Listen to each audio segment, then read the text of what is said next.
ایک ہے اللہ تعالیٰ کا راضی ہونا، وہ بھی بڑا ضروری ہے، اور ایک ہے بندے کا راضی ہونا، وہ بھی بڑا ہی ضروری ہے۔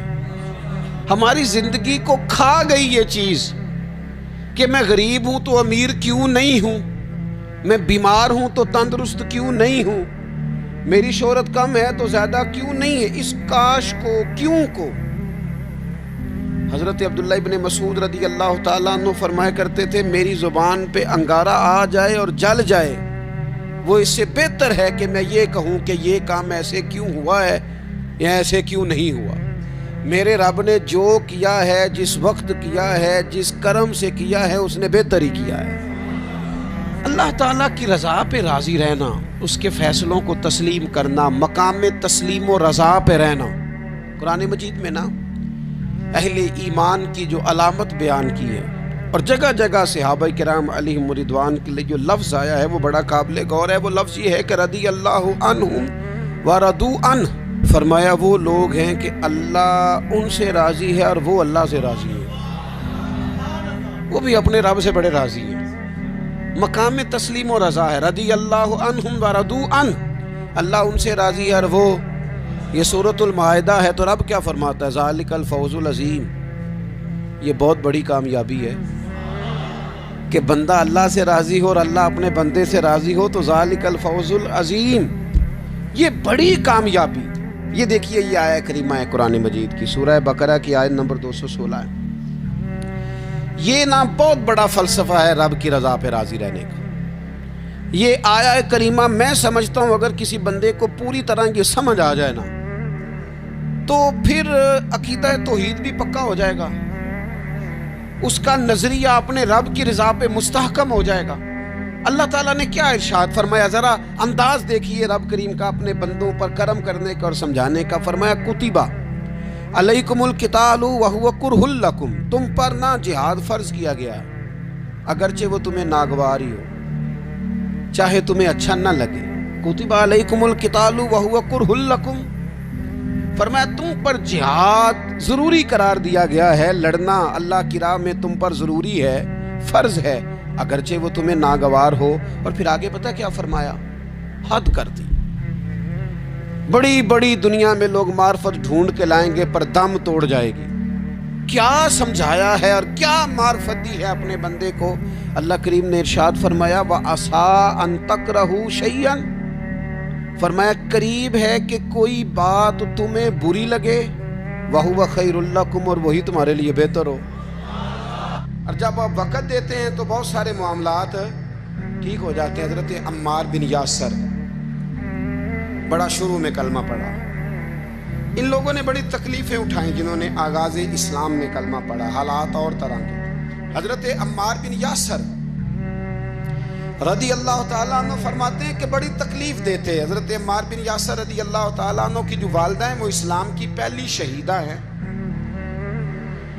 حضرت سمیہ ان کا نام تھا، اسلام کی پہلی شہیدہ۔ ان کے زیر ناف ابو جہل نے نیزہ مار کے انہیں شہید کر دیا۔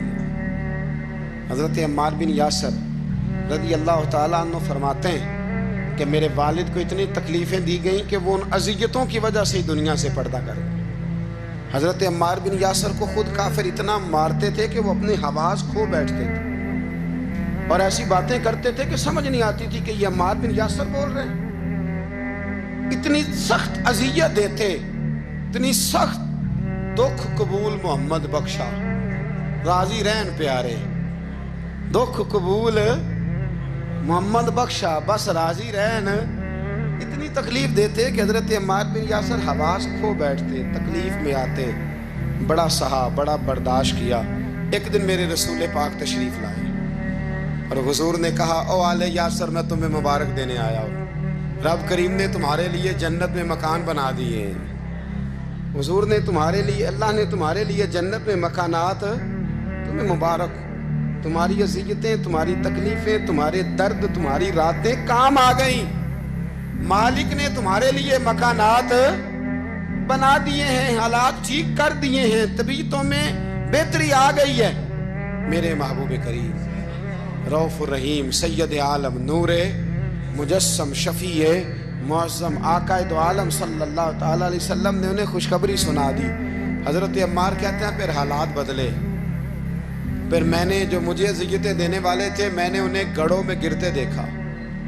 آپ فرماتے ہیں ابو جہل کی لاش اٹھانے والا بھی بدر میں کوئی موجود نہ تھا، اور ابو لہب جو مجھے تکلیفیں دیتا تھا وہ مکے کے چوک میں مرا ہوا پڑا تھا، پر کوئی اس کے قریب جانے والا بھی موجود نہ تھا، کوئی نہیں تھا۔ آپ فرماتے ہیں وہ حالات بھی۔ حضرت عمار کا اپنا کیا حال ہوا؟ حضرت خالد بن ولید رضی اللہ تعالیٰ عنہ بڑے بہادر ہیں۔ حضور نے فرمایا یہ اللہ کی تلوار ہے، یہ اللہ کی، بڑے بہادر تھے، بڑے شیر دل تھے۔ فرماتے ہیں کبھی معذرت نہیں کرنی پڑی، کبھی جھکنا نہیں پڑا، کبھی کسی کی منت نہیں کی۔ اللہ نے طاقت اتنی عطا فرمائی تھی، ہمت، حوصلہ، صبر، استقامت اتنا دیا، کبھی کسی جگہ پشت نہیں لگی۔ لیکن فرماتے ہیں کسی وجہ سے نا ایک دن میرا عمار بن یاسر کے ساتھ کسی بات پہ اختلاف رائے ہو گیا۔ جناب عمار بن یاسر رضی اللہ تعالی عنہ، حضرت عمار بن یاسر کہتے ہیں کہ حضرت خالد بن ولید کے ساتھ، جناب خالد بن ولید کہتے ہیں میری ان کے ساتھ نا کسی بات میں اختلاف رائے ہو گیا، تو میں اب دلیر آدمی تھا، شیر آدمی تھا، کبھی جھکا نہیں تھا، کبھی کوئی معاملہ نہیں ہوا تھا، کبھی کوئی ایسی بات نہیں ہوئی تھی۔ آپ فرماتے ہیں جب رائے کا اختلاف ہو گیا نا، بات ذرا آگے بڑھ گئی تو نبی کریم صلی اللہ علیہ وسلم تک بات پہنچی، تو میرا یہ خیال تھا کہ حضور میری بھی سنیں گے، عمار بن یاسر کی بھی سنیں گے، پھر حضور کوئی فیصلہ کریں گے، پر قربان جاؤں وقت بدل گیا ہے نا، اب بہت بڑے چودھری ہیں، بڑے سردار ہیں، بڑے سپہ سالار ہیں حضرت خالد بن ولید، پر وقت بدل گیا۔ تو حضرت خالد بن ولید کہتے ہیں جب میں نے نبی کریم کی بارگاہ میں بات عرض کی، حضور تک بات پہنچی، تو میرے مصطفیٰ نے موٹی سی بات ارشاد فرمائی۔ رسول کریم فرمانے لگے بھئی بات مختصر سی ہے، جس نے عمار کو راضی کر لیا اس نے مجھے راضی کر لیا، اور جس نے اسے ناراض کیا اس نے مجھے ناراض کیا۔ فرماتے ہیں بس میری قیمت پڑ گئی، میرا قد اونچا ہو گیا۔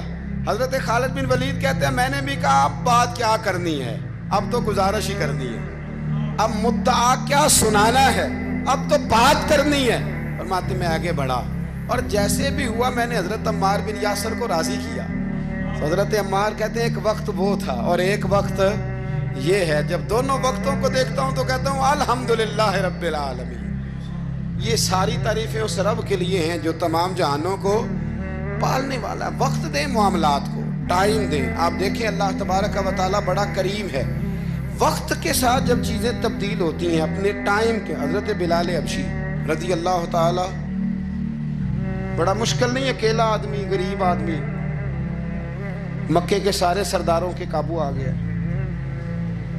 حضرت حسان کہتے ہیں میں نے خود اپنی آنکھوں سے دیکھا، حضرت بلال کے گلے میں رسی ڈال کے بچے کھینچا کرتے تھے۔ یار خاصا مشکل کام نہیں۔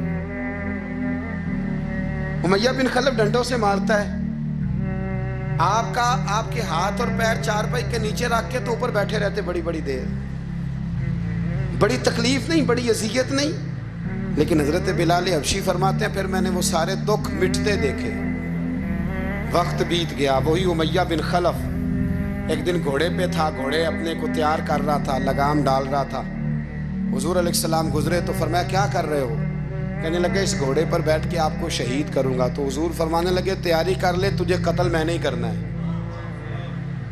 پھر جنگ کے موقع پہ نا ہلکی سی خراش لگائی رسول پاک نے اسے، یہاں گلے پہ، تڑپتا تھا، روتا تھا، سسکتا تھا۔ لوگ کہتے تھے امیہ کیا ہو گیا، اتنا سیانہ بندہ یہ کیا کرتا ہے؟ تو کہنے لگا تمہیں پتہ نہیں مجھے تکلیف کتنی ہے، ضرب تو چھوٹی ہے پر تمہیں پتہ نہیں لگائی کس نے ہے تو چھوٹی پر تمہیں خبر نہیں کہ لگائی کس نے ہے، کس نے یہ ضرب لگا دی ہے۔ پھر تڑپ کر سسک کر مرا۔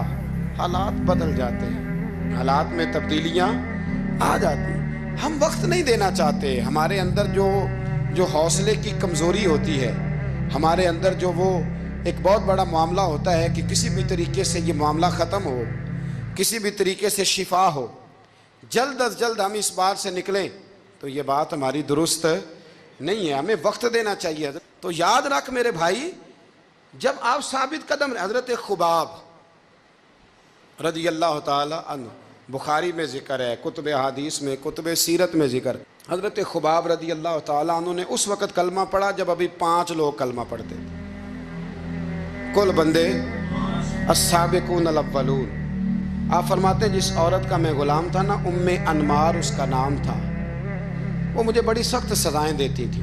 آپ لوہار کا کام کرتے تھے، سلاخیں، آپ کو پتہ ہے لوہار سلاخ رکھتا ہے پہلے آگ میں بھٹی میں، پھر وہ جب پوری طرح تپتی ہے پھر کچھ بنتا ہے، لوہار کا کام کرتے تھے۔ آپ فرماتے ہیں ام انمار میرے ساتھ یہ کرتی کہ مجھے سخت اذیت دیتی، کلمہ چھوڑنے پر مجبور کرتی۔ ایک دفعہ تو ایسے ہوا کہ اس نے کافروں کی ڈیوٹی لگائی، میں گلی سے گزر رہا تھا، مجھے نہیں پتا تھا ان کی پہلے سے تیاری ہے، انہوں نے کوئلے جلا کے رکھے ہوئے تھے، مجھے پکڑا، میرا کرتا زبردستی اتارا، کوئلوں پہ لٹا دیا اور میرے وجود پر وزنی پتھر رکھ دیے۔ فرماتے ہیں میری چربی پگھلی تو کوئلے بجھے۔ یہ شہادت گاہ الفت میں قدم رکھنا، لوگ آسان سمجھتے ہیں مسلمان ہونا، زخم پہ زخم کھا کے جی، خون جگر کے گھونٹ پی، آہ نہ کر لبوں کو سی، یہ عشق ہے کوئی دل لگی نہیں، اس میں بڑی برداشت کرنی پڑتی ہے۔ آپ فرماتے ہیں کہ حضور علیہ السلام نا خانہ کعبہ کی دیوار کے ساتھ ٹیک لگائے بیٹھے تھے، میں ایک دن حاضر، مجھے بڑی تکلیف دیتے تھے، کہتے ہیں جب میں کام کر رہا ہوتا تھا تو میری مالکن آتی تو وہ نکال کے نا سلاخ تو میرے سر پہ رکھ دیتی، میرا سارا وجود زخمی تھا۔ حضور خانہ کعبہ کی دیوار سے ٹیک لگائے بیٹھے تھے، میں حاضر ہوا تو محبوب کریم بھی اٹھے، تو حضور علیہ السلام سے میں نے عرض کی حضور دیکھیں مجھے کتنی تکلیف دی جاتی، تو ابھی فرمانے لگے بس اتنی، بس اتنی؟ فرمایا تم سے پہلے لوگوں کے سروں پر آرے رکھ کے 2 حصوں میں چیر دیا جاتا تھا، لوہے کی کنگھیوں سے ان کے وجود ادھیڑ دیے جاتے تھے، پر وہ سی نہیں کرتے تھے، اف نہیں کرتے تھے، میں خبردار بس اتنی؟ اور پھر میرے حضور نے ہاتھ اٹھائے، کہا اے اللہ خباب کی مدد فرما، اے اللہ خباب کی، اتنے لفظ ادا کی۔ حضرت خباب کہتے ہیں پھر میں نے وقت کو وقت دیا، پھر میں نے حالات کو وقت دیا، پھر میں نے اپنے محبوب کی دعا کو قبول ہوتے دیکھا۔ فرماتے ہیں وہ میری مالکن جو مجھے تکلیف دیتی تھی، اذیت دیتی تھی، پھر اس کا حال یہ تھا کہ اس کے سر میں درد اٹھا، اور جس طرح کتا چیختا ہے جب اسے مارا جاتا ہے تو وہ چلاتا ہے، اس طرح وہ آوازیں نکالتی۔ پھر وہ بہت بڑے طبیب کے پاس گئی تو اسے کسی نے کہا کہ لوہے کی سلاخوں سے اپنے سر کو دگوایا کر، داغ دیا کر، اسے چلایا کر جگہ جگہ سے تاکہ تیرے اندر کا درد ختم ہو۔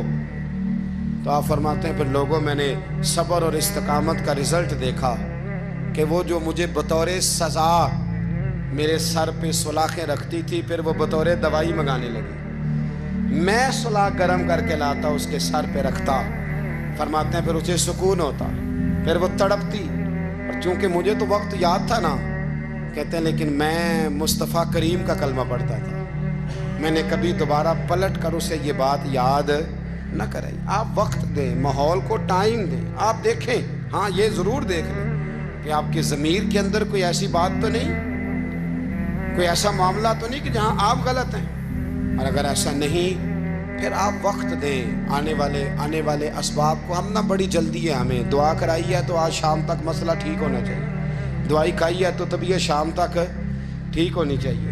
اگر ہم راہ حق کے مسافر ہیں تو شام کو ہمیں قرب الہی مل چکا ہو، حضور کی بارگاہ کے ہم حضوری ہو چکے ہیں، ایسا نہیں ہے۔ آپ وقت دیں، سفر کو جاری رکھیں، تسلسل کے ساتھ سفر کریں، سفر کے لیے جتنے اسباب کی ضرورت ہے وہ سارے اکٹھے کریں، محنت پوری کریں، جد و جہد پوری کریں، ہمت پوری کریں، لیکن پھر نتیجہ اپنے رب کریم پہ چھوڑ دیں، پھر رزلٹ اپنے اللہ۔ کئی دفعہ ہماری چاہت اور ہوتی ہے اور اللہ کی حکمت اور ہو، تو اللہ کی حکمتوں پر بہت ساری چیزوں کو چھوڑیں۔ دعا کرتا ہوں اللہ کے حضور اللہ ہمیں سمجھنے کی توفیق عطا فرمائے۔ آخر دعوانا الحمدللہ۔